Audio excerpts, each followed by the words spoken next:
नमस्कार, मैं लवीना स्वागत करती हूँ आपका ग्रह नक्षत्र और आपकी खास प्रस्तुति या देवी सर्वभूतेषु में। आज है नवरात्रि का चौथा दिन और आज के दिन माता के तीसरे स्वरूप यानी कि माँ चंद्रघंटा की पूजा होती है। माता का यह स्वरूप अत्यंत शक्तिशाली और कल्याणकारी है। आइए जानते हैं इस कार्यक्रम में कि हम किस प्रकार माता को प्रसन्न कर सकते हैं।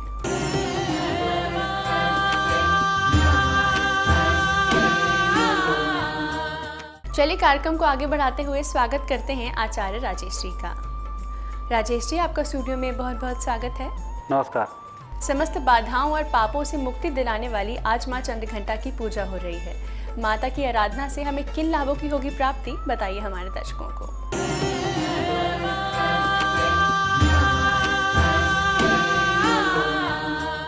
आज के दिन माता चंद्रघंटा जी की आराधना की जाएगी और इस आराधना के माध्यम से व्यक्ति अपने पारिवारिक जीवन को सफल बनाता है।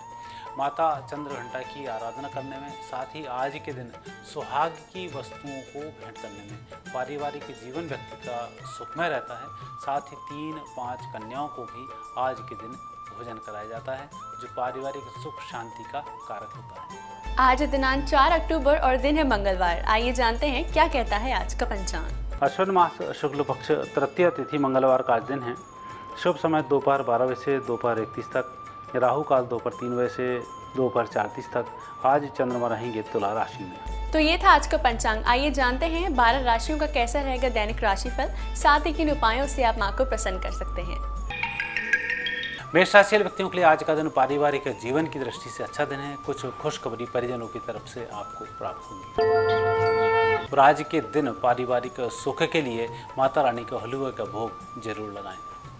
वृषभ राशि वाले व्यक्तियों के लिए आज दिन बहुत अच्छा है और कुछ खुशखबरी सुनने वाला भी दिन है। परिस्थिति भी आज आपकी अच्छी है, मन भी आपका प्रसन्न है। और आज के दिन के शुभता के लिए माता रानी के मंदिर में केले का भोग लगाएं। मिथुन राशि वाले व्यक्तियों के लिए समय तो अच्छा है, लेकिन आज आप कुछ न कुछ कंफ्यूजन में रहेंगे। कुछ परिस्थिति विपरीत हो सकती है। यदि आप सजग नहीं रहते हैं तब तो थोड़ा ध्यान रखें। और आज के दिन की सफलता के लिए माता रानी के मंदिर में सायंकाल दीपक जरूर लगाएं। कर्क राशि वाले व्यक्तियों के लिए उत्तम सुखों की प्राप्ति के अच्छे योग हैं और आज आप जो योजनाएं बनाएंगे सही समय पर यह योजनाएं पूरी होंगी। आज आपका दिन सुखमय रहे, माता रानी की कृपा आपके ऊपर बरसती रहे। हो सके साबूदाने की खीर बनाएं या किसी भी खीर का भोग माता जी को जरूर चढ़ाएं।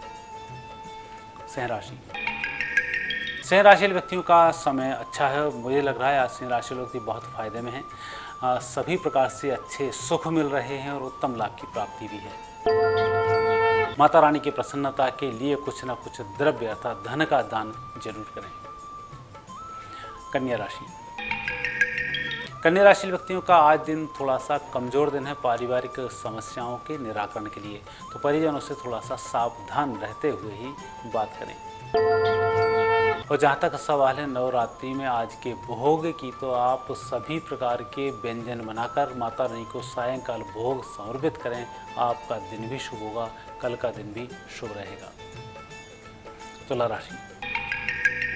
राशि व्यक्तियों पर विशेष कृपा है आज भगवान की कि आपके काम बखूबी बन रहे हैं, मित्रों की मदद भी मिल रही है। आपका दिन शुभ होगा।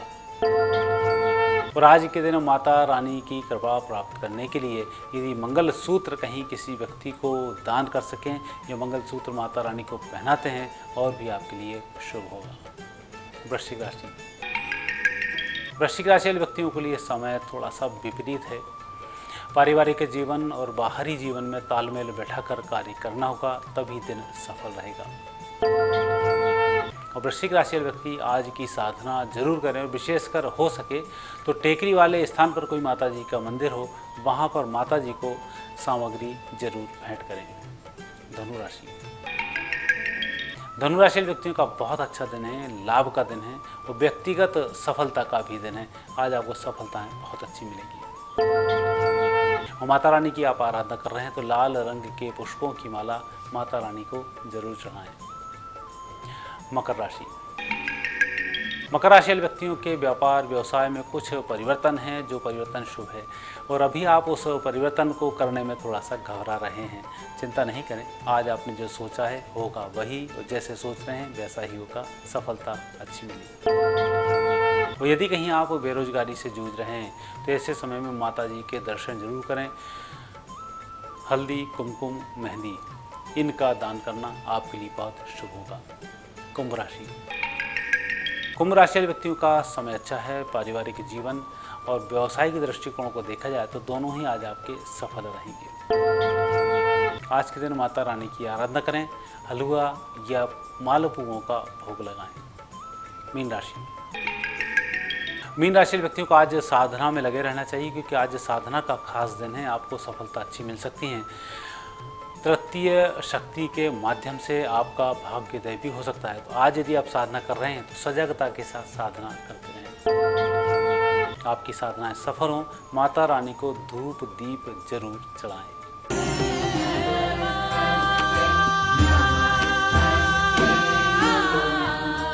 राजेश जी, आपकी आज की उपस्थिति के लिए आपका बहुत बहुत धन्यवाद।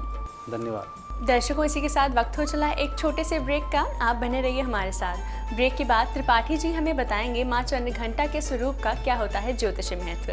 आप देखते रहिए ग्रह नक्षत्र और आपकी खास प्रस्तुति या देवी सर्वभूतेषु।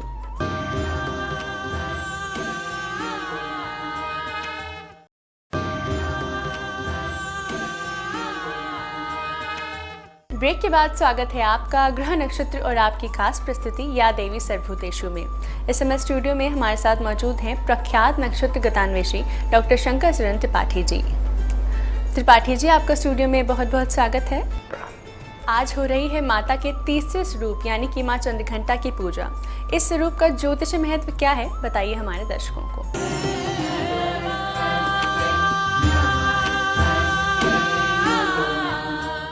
माता का ये तीसरा स्वरूप चंद्रघंटा के रूप में विख्यात है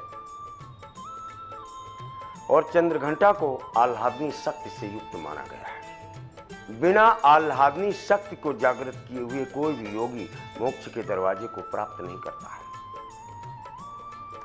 आत्मावलोकन की शक्ति जातक को, साधक को तब तक प्राप्त नहीं होती जब तक आह्लादनी शक्ति से युक्त चंद्रघंटा देवी को प्राप्त नहीं करता।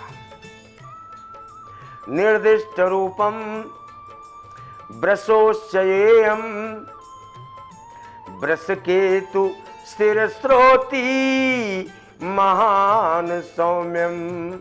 ये वो चंद्रमा है जो वृषकेतु यानी देवाधिदेव महादेव के मस्तक पर विद्यमान है और साधक देवी इस चंद्रमा को, इस वृष के चंद्रमा को अपने स्वयं आह्लादनी शक्ति यानी गले में धारण कर साधक के गले में तदुपरि वर्तते यानी उसी तादृश अवस्था से साधक आज के दिन देवी को अपने गले में धारण कर आह्लाद शक्ति को, अनाहत नाद को जागृत कर नाचने जैसे स्थिति को प्राप्त हो जाता है, ब्रह्म रस से युक्त हो जाता है।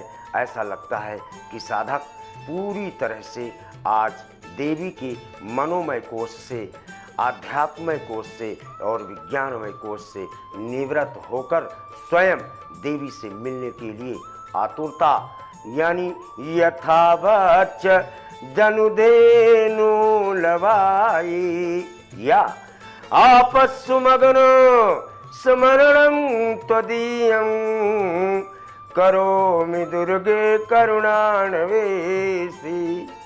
नैतच्चटत्वं मम भावेता क्षुधा त्रसार्ता जननी में स्मरन्ति।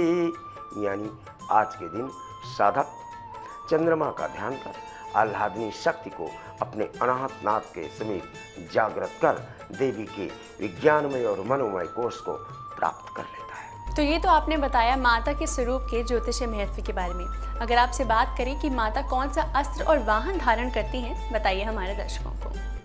श्वेतो उज्ज्वला चैवम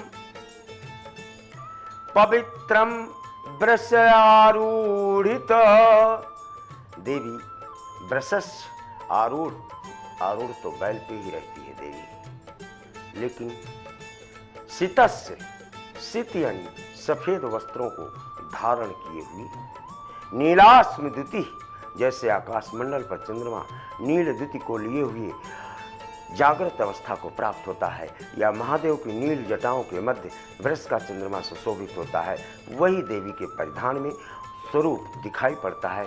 और उनके एक हाथ में घंटा होता है जिसमें चंद्रमा का वो वृष का स्वरूप दिखाई पड़ता है। माता का यह रूप अत्यंत शक्तिशाली और कल्याणकारी है। ऐसे में आप हमारे दर्शकों को बताएं कि साधक किस दिशा की ओर मुख करके माता की आराधना करें जिससे कि उन्हें संपूर्ण फलों की प्राप्ति होगी। 10 दिशाएं हैं और देवी को भी 10 प्रमाणों में लिया गया है, जिसमें नव दुर्गा में नवद्वार पूरे देही, साधक नवद्वारों से युक्त ये शरीर अपने 9 घटकुंभों से निकलकर मन यानी समस्त इंद्रियों के अधिष्ठात्र देवता को समर्पित कर ईश्वर के चरणों में अपनी अधिभूति अवस्था को प्राप्त हो जाता है। ये स्वरूप वास्तव में देवी के उन स्वरूपों के विविधानों का प्रमाण है जहाँ पर साधक आज के दिन चंद्रमा के ध्यान से फलों की प्राप्ति का दोहन करता है, आवाहन नहीं।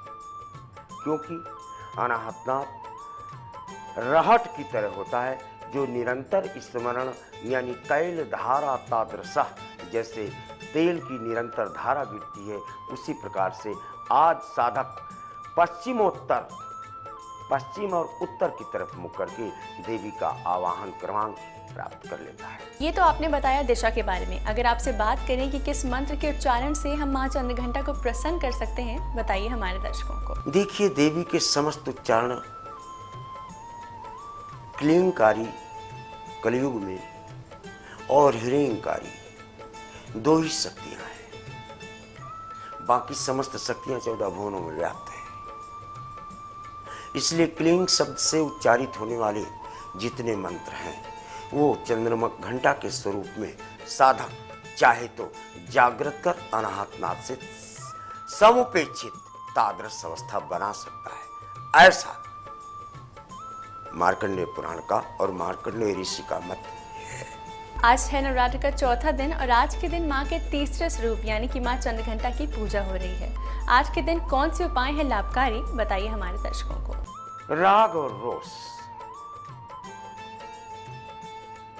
प्रतिद्वंदिता, संसार से प्रतिद्वंदिता या अवगुणों से प्रतिद्वंदिता या महत्ता या सिद्धियों से प्रतिद्वंदिता, साधक आज प्रतिद्वंदिता से बाहर हो जाता है। सबसे बड़ा फल प्राप्त ये होता है कि राग और रोष वियुक्तैषु मनश्चेन्द्रिणे साक्षिणा, मन ही साक्षी बनता है राग और रोष से युक्त होने पर।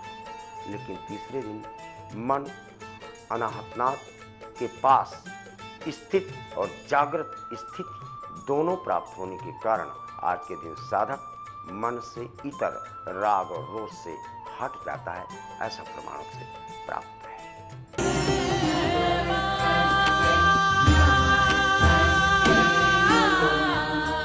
त्रिपाठी जी, आपकी आज की उपस्थिति के लिए आपका बहुत बहुत धन्यवाद। दर्शकों, इसी के साथ वक्त हो चला है एक और छोटे से ब्रेक का। आप बने रहिए हमारे साथ। ब्रेक के बाद भावना जी हमें बताएंगी माँ चंद्रघंटा को कौन सा रंग और भोग प्रिय है। आप बने रहिए हमारे साथ या देवी सर्वभूतेषु में।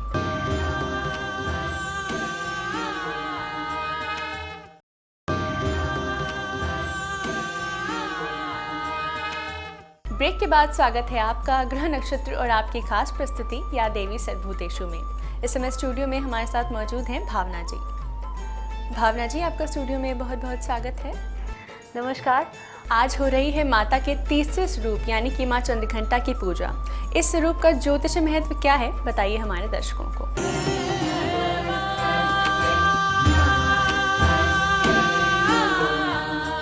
आप सभी को नवरात्रों की बहुत बहुत शुभकामनाएं।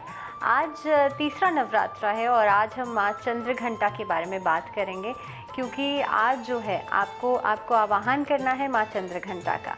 इनके स्वरूप की बात करी जाए तो इनका जो वर्ण है वो बहुत ही ज़्यादा उज्ज्वल है, स्वर्ण के समान इनका जो वर्ण है।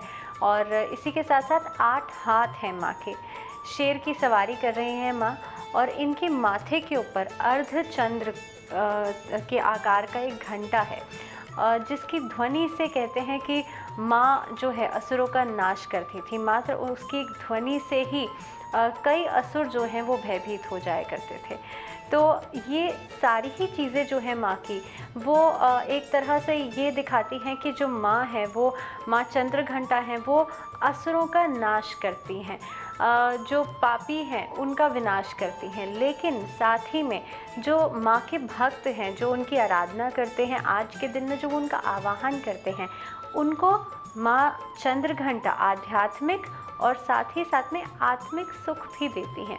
यानी कि स्पिरिचुअल नॉलेज जो है आज के दिन में आपको मिलेगी अगर आप माँ चंद्रघंटा की उपासना करेंगे।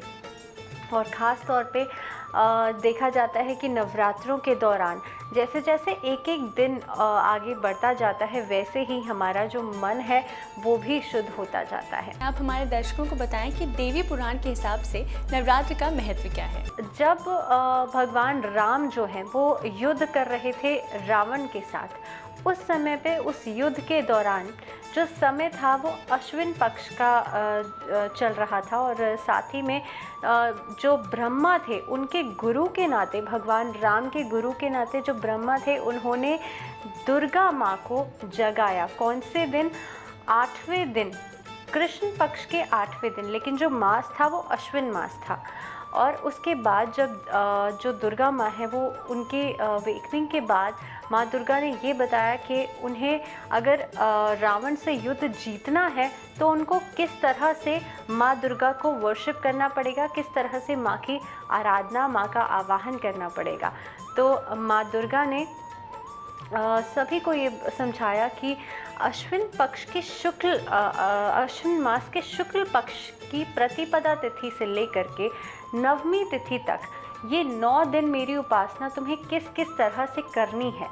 और भगवान राम ने अपनी सेना के साथ उसी तरह से जो शुक्ल पक्ष का समय था, प्रतिपदा तिथि से लेकर नवमी तिथि तक, कथा अनुसार उन्होंने उसी तरह से माँ को जगाया, माँ की आराधना करी, माँ का आवाहन करा, उनके अलग अलग रूपों में उनको पूजा, और आखिरकार जिसे कहते हैं दशमी तिथि को, दशहरे की तिथि को, जो भगवान राम हैं उनकी जीत हुई, उन्होंने रावण का वध कर दिया।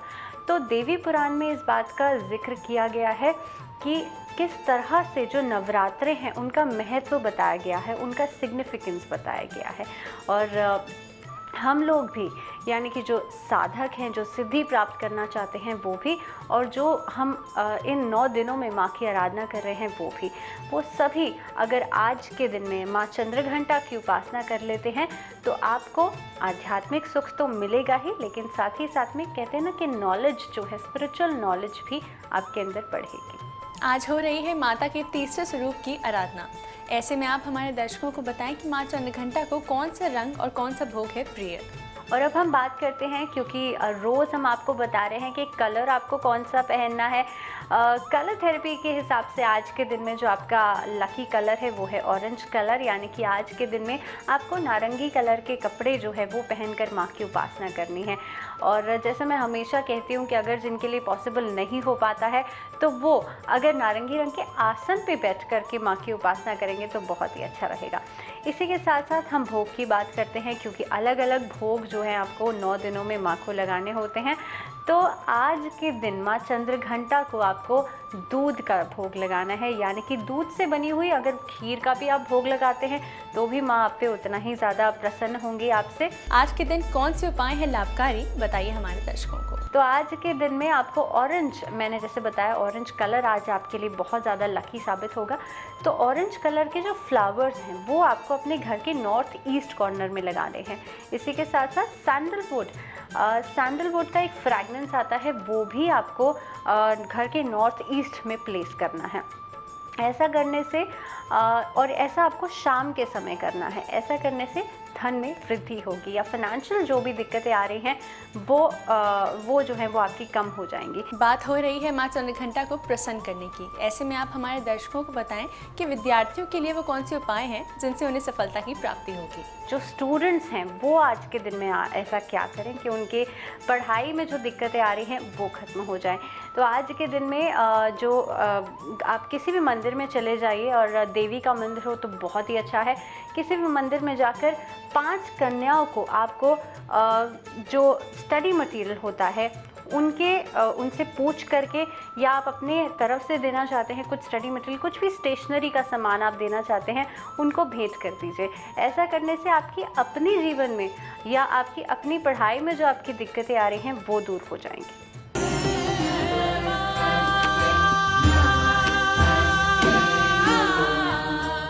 भावना जी, आपकी आज की उपस्थिति के लिए आपका बहुत बहुत धन्यवाद। नमस्कार दर्शकों, इसी के साथ वक्त हो चला है आज के एपिसोड को यही समाप्त करने का। जैसे कि कल है नवरात्र का 5वां दिन और कल होगी माँ के चौथे स्वरूप माँ कुष्मांडा की पूजा। उनसे संबंधित और भी जानकारी हम जानेंगे कल के एपिसोड में।